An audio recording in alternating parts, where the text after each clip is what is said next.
আসসালামু আলাইকুম প্রিয় ভিউয়ার্স, আজকে আমরা জানবো মহার্ঘ ভাতা বিতর্ক বৈষম্যের শিকড় কোথায়। এটি প্রকাশিত হয় সমকাল পত্রিকায় 10ই মার্চ 2025 তারিখে। বিস্তারিত জানার আগে বরাবর নতুন ভিউয়ার্সদের উদ্দেশ্যে একটি রিকোয়েস্ট থাকবে, চ্যানেলটি সাবস্ক্রাইব করে পাশে থাকা বেল আইকনটি অন করে দিন।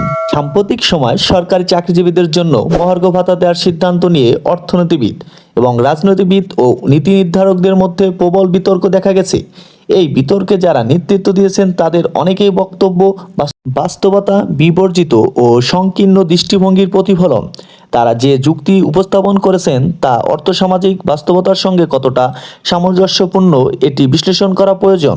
বিশ্বব্যাংকের সাবেক লিড ইকোনমিস্ট ডক্টর জাহিদ হোসেনের বক্তব্য অনুযায়ী, যেহেতু উপসচিব পর্যায়ে কর্মকর্তারা গাড়ি লোন পান এবং মাসিক 50,000 টাকা পর্যন্ত মেইনটেন্যান্স ভাতা ভোগ করেন এবং তুলনামূলক ভালো বেতন পান, তাই মহার্ঘ ভাতার প্রয়োজন নেই। তার বক্তব্যে এই অংশ যথার্থ হতে পারে, কিন্তু তিনি পুরো সরকারি চাকরিজীবী শ্রেণীকে এক কাতারে ফেলে দিয়েছেন। বরাবরের মতো নতুন দর্শকদের কাছে একটি রিকোয়েস্ট থাকবে, চ্যানেলটি সাবস্ক্রাইব করে পাশে থাকা বেল আইকনটি অন করে দিন, যাতে সবার আগে সবার আপডেট তথ্য পেতে। বর্তমানে বাংলাদেশে 430টি সুপার নিউমারারি পদ সহ উপসচিবের অনুমোদিত পদ 1428টি, কর্মরত প্রায় 1702 জন।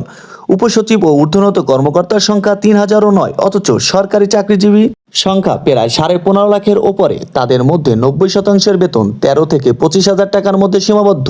এই শ্রেণীর জন্য 4 থেকে 5,000 টাকা অতিরিক্ত ভাতা নিচ্ছক সুবিধা নয়, বরং ন্যূনতম প্রয়োজন মেটানোর মাধ্যম। তাহলে প্রশ্ন ওঠে, কয়েক হাজার উচ্চ পদস্থ কর্মকর্তা অপ্রয়োজনীয়তার অজুহাতে কিভাবে 15 লাখ মানুষের প্রয়োজনীয়তা অস্বীকার করা যায়? থমাস পিকেটির বৈষম্য তথ্য অনুসারে, যখন একটি রাষ্ট্রের আয় ও সম্পদের বন্টন অসমান হয়, তখন সাধারণ জনগণের অর্থনৈতিক উন্নয়ন বাধাগ্রস্ত হয়।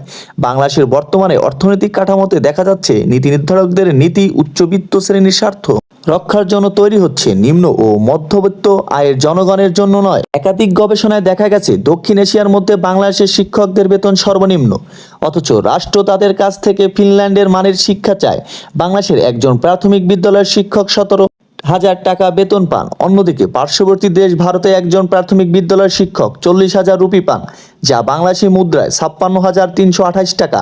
জাতিসংঘের শিক্ষা বিজ্ঞান ও সংস্কৃতি সংস্থা প্রদত্ত মানদণ্ড অনুযায়ী একটি দেশের জিডিপি সর্বনিম্ন 4% এবং আদর্শগতভাবে 6% এবং বাজেটের 15 থেকে 20% শিক্ষায় ব্যয় করা উচিত। সেখানে বাংলাদেশে 2023-24 অর্থ বছরে শিক্ষা জিডিপি 1.76% ব্যয় করা হয়। অন্যদিকে ফিনল্যান্ডের জিডিপির 7% বরাদ্দ দেওয়া হয়, যা বিশ্বের সর্বোচ্চ।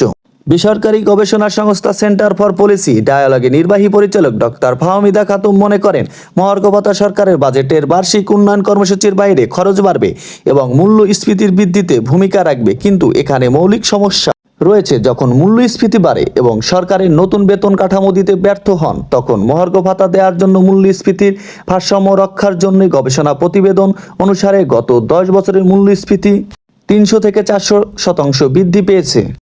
অথচ সরকার 2015 সালের পর থেকে নতুন কোনো পে স্কেল দেয়নি। নিয়ম অনুযায়ী 2020 সালে একটি নতুন পে স্কেল এবং 2025 সালে আরেকটি পে স্কেল দেওয়া উচিত ছিল, কিন্তু বাস্তবে দুইটি পে স্কেল পরিবর্তিতে একটি মহার্ঘ ভাতা দিয়ে সমস্যা সমাধান করতে চাওয়া হচ্ছিল। আবার সেই মহার্ঘ ভাতা নিয়ে নাটকের অন্ত নেই। চ্যানেলের নতুন দর্শকদের উদ্দেশ্যেই বলছি, চ্যানেলটি সাবস্ক্রাইব করে পাশে থাকা বেল আইকনটি অন করে দিন, এরকম মহার্ঘ ভাতা তথ্য আপডেট পেতে। এই পরিস্থিতি শ্রেণীভিত্তিক বৈষম্যের আরেকটি বহিঃপ্রকাশ। কার্ল মার্কস শ্রেণীভিত্তিক শোষণে যে ধারণা দিয়েছেন তা এখানে প্রাসঙ্গিক। কার্ল মার্কসের তত্ত্ব অনুসারে সমাজ দুই শ্রেণীর বিভক্ত, বুর্জোয়া শাসক শ্রেণী এবং প্রলেতারিয়েট শ্রমজীবী শ্রেণী। বাংলাদেশেও একই অবস্থা। উচ্চপদস্থ আমলা ও নীতি নির্ধারকরা যখন নিজেদের স্বার্থের কথা বলেন, তখন সাধারণ কর্মচারীদের শোষিত হতে হয়। মহার্ঘ ভাতা বিতর্ক শুধু অর্থনৈতিক নয়, এটি একটি নীতিগত ও নৈতিক প্রশ্ন। উচ্চপদস্থ কয়েক হাজার কর্মকর্তার সুবিধার অজুহাতে লক্ষাধিক সাধারণ চাকরিজীবীরা অধিকার কেড়ে নেওয়ার কোনোভাবেই ন্যায্য হতে পারে না। রাষ্ট্র যদি সত্যি জনগণের জন্য কার্যকর নীতি গ্রহণ করা উচিত।